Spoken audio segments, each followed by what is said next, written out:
जय हिंद दोस्तों, आपका स्वागत है फिर से आपके अपने चैनल द कॉमर्स वर्ल्ड में। झारखंड एकेडमिक काउंसिल रांची की तरफ से क्लास 1 से लेकर के 12 तक के बच्चों का वीकली टेस्ट लिया जा रहा है, जहां पर 12/8/2023 को टेस्ट लिया गया। आज हम लोग इस वीडियो में क्लास 12 कॉमर्स बीएसटी सब्जेक्ट का आंसर की देखने जा रहे हैं और इस वीडियो को अंत तक देखिएगा। अगर आपने अभी तक हमारे चैनल द कॉमर्स वर्ल्ड को सब्सक्राइब नहीं कर रखा तो प्लीज सब्सक्राइब कीजिएगा और बेल आइकन पर जरूर क्लिक कर लीजिएगा आने वाला जितना भी वीडियो होगा उसका अपडेट पाने के लिए, और अपने दोस्तों में शेयर कर दीजिएगा ताकि उन तक भी ये लाभ पहुंच सके। दोस्तों, अगर आपने वीकली शेड्यूल को अभी तक डाउनलोड नहीं किया है तो आपको डिस्क्रिप्शन में लिंक मिल जाएगा, उस लिंक पर क्लिक करके आपको यहाँ आ जाना है, स्क्रॉल डाउन करके नीचे की तरफ आपको बढ़ जाना है। यहाँ पर क्लास 1 से लेकर के 12 तक का जो वीकली टेस्ट का शेड्यूल है वो दिया गया है। इसको आप यहाँ से देख भी सकते हैं और डाउनलोड भी कर सकते हैं। साथ ही साथ जैक बोर्ड की तरफ से सिलेबस भी आ चुका है, यहाँ पर क्लिक करके आप सिलेबस को भी डाउनलोड कर सकते हैं। और जो वीकली टेस्ट लिया जा रहा है उसका ब्लूप्रिंट भी आ चुका है, यहाँ पर क्लिक करके आप इसको डाउनलोड करके देख लीजिए किस दिन आपका एमसीक्यू क्वेश्चन पूछा जाएगा और किस दिन आपका एमसीक्यू प्लस थ्योरी क्वेश्चन पूछा जाएगा, वो पूरा डिटेल आपको ब्लूप्रिंट में मिल जाएगा। चलिए अब हम लोग यहाँ पर देख लेते हैं यहाँ पर क्या लिखता है। झारखंड शैक्षणिक अनुसंधान एवं प्रशिक्षण परिषद Ranchi project rail regular assessment for improved learning class 12 40 number का ये क्वेश्चन है, बीएसटी का है, कॉमर्स के लिए 90 मिनट आपको टाइम दिया गया है। यहाँ पर लिखता है समान निर्देश। इस प्रश्न पत्र में सभी प्रश्न वस्तुनिष्ठ है यानी कि एमसीक्यू है, सभी प्रश्नों को उत्तर देना अनिवार्य है। इस प्रश्न पत्र में कुल 16 प्रश्न है, प्रत्येक प्रश्न के लिए 2.5 अंक आपको निर्धारित किए गए हैं, दोनों को गुना कीजिएगा तो आपका 40 आ जाएगा। गलत उत्तर के लिए कोई भी नेगेटिव मार्किंग यहाँ पर नहीं रखा गया है और साथ ही साथ यहाँ पर 4 विकल्प आपको दिया गया है, ABCD, आपको एक का चयन आपको करना है। और साथ ही साथ यहाँ पर लिखता है परीक्षा की समाप्ति से पहले किसी भी परीक्षार्थी को परीक्षा कक्ष से बाहर जाने की अनुमति नहीं होगी। क्लियर है। क्वेश्चन नंबर 1 में पूछता है प्रबंध है A कला, B विज्ञान, C कला और विज्ञान दोनों और D कोई नहीं। तो इसका सही आंसर होगा C कला और विज्ञान दोनों। क्वेश्चन नंबर 2 में पूछता प्रबंधक होता है option number A Swami, option number B नेता, option number C boss, option number D कोई नहीं। तो इसका सही आंसर है ऑप्शन नंबर B नेता, क्योंकि प्रबंधक एक नेतृत्व करता होता है, वो नेतृत्व करता है और नेतृत्व करने वालों को यहाँ पर क्या कहते हैं, हम लोग नेता कहते हैं, इसलिए ऑप्शन नंबर बी इसका सही आंसर होगा। क्वेश्चन नंबर सी में पूछता है व्यवसाय से संबंधित महत्वपूर्ण निर्णय द्वारा लिया जाता है, तो किसके द्वारा लिया जाता है? ऑप्शन नंबर ए प्रबंध, ऑप्शन नंबर बी प्रशासन, ऑप्शन नंबर सी संगठन और ऑप्शन नंबर डी श्रमिक संघ। इसका सही आंसर होगा ऑप्शन नंबर ए प्रबंध। प्रबंध के द्वारा महत्वपूर्ण निर्णय लिया जाता है व्यवसाय का। ठीक है। उसके बाद क्वेश्चन नंबर 4 में पूछता है समन्वय है। समन्वय का मतलब होता है कोऑर्डिनेशन।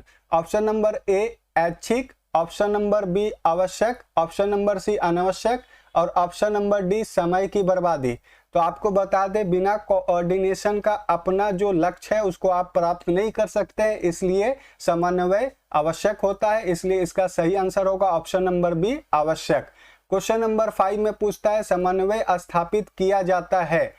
ऑप्शन नंबर ए उच्च स्तरीय प्रबंध, ऑप्शन नंबर बी मध्य स्तरीय प्रबंध, ऑप्शन नंबर सी निम्न स्तरीय प्रबंध, ऑप्शन नंबर डी इनमें से सभी। तो दोस्तों यहाँ पर बता दें आपका जो स्तर होता है प्रबंध का वो 3 स्तर होता है, टॉप लेवल, मिडिल लेवल और लोअर लेवल। ये तीनों ही लेवल में आपको समन्वय का स्थापना करना आवश्यक होता है, इसलिए इसका सही आंसर होगा ऑप्शन नंबर डी इन सभी में। क्लियर है। क्वेश्चन नंबर 6 में पूछता है हेनरी फ्योल का जन्म हुआ था। Option number A Japan, option number B France, option number C Germany, option number D America. तो आपको यहां पर बता दे ऑप्शन नंबर बी फ्रांस, 1841 में इनका जन्म हुआ और उस जगह का नाम है कॉन्स्टेंटेंटी। क्लियर है, आप याद कर लीजिएगा। और हेनरी फ्योल की तरफ से आपको 14 सिद्धांत दिया गया है आपका प्रबंध का, ये भी आपको याद रखना है, इससे रिलेटेड भी क्वेश्चन एग्जाम में आता है। क्वेश्चन नंबर 7 में पूछता है मानसिक क्रांति मूलधार है। ऑप्शन नंबर ए वैज्ञानिक प्रबंध का, ऑप्शन नंबर बी संयोजन का ऑप्शन नंबर सी, विवेकीकरण का ऑप्शन नंबर डी, इनमें से सभी। इसका सही आंसर होगा ऑप्शन नंबर ए, वैज्ञानिक प्रबंध का मानसिक क्रांति क्या है, मूलधार है। क्वेश्चन नंबर 8 में पूछता है प्रबंध के कितने स्तर है। अभी मैंने आपको बताया था, यहाँ पर आपको दिखला देते भी हैं कि आपका प्रबंध का कितना स्तर होता है, उच्च स्तरीय, मध्य स्तरीय और निम्न स्तरीय। तो इससे आपको पता चल जाएगा इसका आंसर ऑप्शन नंबर बी 3। प्रबंध का 3 स्तर होता है, टॉप, मिडिल और लोअर लेवल। क्लियर है। क्वेश्चन नंबर 9 में पूछता है वैज्ञानिक प्रबंध के पिता है। तो वैज्ञानिक प्रबंध का जो पिता है उनका नाम है FW टेलर। तो इसका सही आंसर होगा बी, टेलर। क्लियर है, यहाँ पर पूरा नाम नहीं दिया गया है। क्वेश्चन नंबर 10 में पूछता है वैज्ञानिक प्रबंध कब प्रारंभ हुआ। तो आपको बता दें वैज्ञानिक प्रबंध को लाने वाले कौन थे, FW टेलर। और इनका जो प्रारंभ किया गया वैज्ञानिक प्रबंध का वो 1913 ईस्वी में किया गया, इसलिए इसका सही आंसर होगा ऑप्शन नंबर ए 1913। क्वेश्चन नंबर 11 में पूछता है हेनरी फ्योल के प्रबंध के सिद्धांत है। तो इसका सही आंसर होगा ऑप्शन नंबर सी 14। अभी मैंने आपको बताया था कि प्रबंध का जो सिद्धांत दिया गया है हेनरी फ्योल के तरफ से 14 सिद्धांत दिया गया है, इसलिए इसको याद करना भी जरूरी है, क्वेश्चन हमेशा पूछ देता है। क्लियर है। हेनरी फ्योल का जो प्रबंध का सिद्धांत है वो कितना है, 14, इसलिए इसका सही आंसर होगा ऑप्शन नंबर सी 14। उसके बाद क्वेश्चन नंबर 12 में पूछता है वैज्ञानिक प्रबंध में विश्लेषण है। तो वैज्ञानिक प्रबंध में कितना % विश्लेषण है।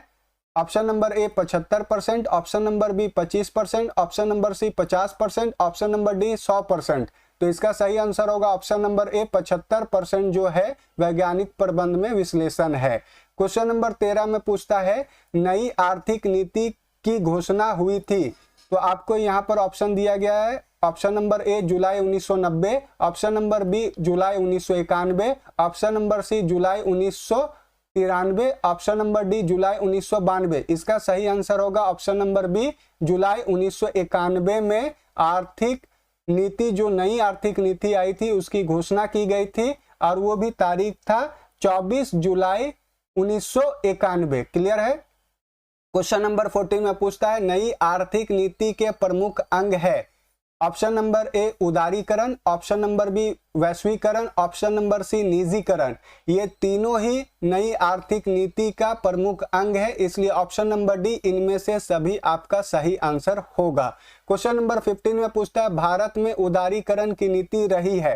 तो आपका ऑप्शन नंबर ए में दिया गया सफल, ऑप्शन नंबर बी में दिया गया असफल, ऑप्शन नंबर सी में दिया गया पूर्णतया असफल, ऑप्शन नंबर डी में दिया गया इनमें से कोई नहीं। तो इसका सही आंसर होगा ऑप्शन नंबर ए सफल। क्वेश्चन नंबर 16 में पूछता है प्रबंध के सिद्धांत है। ऑप्शन नंबर ए सार्वभौमिक, ऑप्शन नंबर बी लचीले, ऑप्शन नंबर सी संपूर्ण, ऑप्शन नंबर डी व्यवहारिक। इसका सही आंसर होगा ऑप्शन नंबर ए सार्वभौमिक। ये सारा जगह लागू किया जा सकता है, प्रबंध ऐसा चीज है और इस सिद्धांत को हर एक जगह लागू किया जा सकता है, इसलिए इसको सार्वभौमिक कहा जा सकता है। और इसका विशेषता जब आप पढ़िएगा तो वहां पर आप ये भी चीज लिखते होंगे प्रबंध सार्वभौमिक होता है। तो इस तरीके से इसका सही आंसर होगा ऑप्शन नंबर ए सार्वभौमिक। क्लियर है।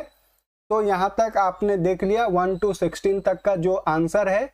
आप कितना नंबर अचीव कर लिए हैं आप हमें कमेंट करके जरूर बताएं, और साथ ही साथ नया वीडियो देखने के लिए इस चैनल को सब्सक्राइब करें और बेल आइकन पर जरूर क्लिक करें आने वाले जितने भी वीडियो होगा उसका अपडेट पाने के लिए, और अपने दोस्तों में शेयर कर दीजिएगा ताकि उन तक भी ये लाभ पहुंच सके। दोस्तों मिलते हैं नेक्स्ट वीडियो में, तब तक के लिए टेक केयर और जय हिंद।